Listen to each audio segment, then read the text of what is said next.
AI నుంచి గ్రామీణ వృత్తుల వరకు సమగ్రాభివృద్ధికి నాంది పలికిన రేవంత్ ప్రభుత్వం 2047 నాటికి తెలంగాణను అన్ని రంగాల్లో ఆర్థికంగా సుసంపన్నం చేసేలా ప్రణాళిక. తెలంగాణ రైజింగ్ 2047 ద్వారా ప్రణాళికలతో కూడిన అభివృద్ధికి బాటలు. ఐటీ, టూరిజం, పరిశ్రమలు, వ్యవసాయం, ఫార్మా రంగాల్లో ప్రగతికి ప్రణాళిక. రాష్ట్రాభివృద్ధిలో విద్య, క్రీడలు, వినోదం, నిర్మాణ రంగాలకు కీలక ప్రాధాన్యం.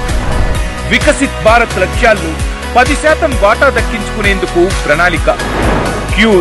ప్యూర్, రేర్ ప్రణాళికలతో రాష్ట్రంలోని అన్ని ప్రాంతాల్లో ప్రగతికి అవకాశం. హైదరాబాద్ నుంచి మొదలు గ్రామీణ ఆర్థిక వ్యవస్థ వరకు అభివృద్ధి వికేంద్రీకరణ. అభివృద్ధిలో ప్రజలందరినీ భాగస్వామ్యులను చేసేలా తెలంగాణ రైజింగ్ గ్లోబల్ సమ్మిట్ రూపకల్పన. ప్రపంచ దృష్టిని ఆకర్షిస్తున్న తెలంగాణ రైజింగ్ 2047 లక్ష్యాలు.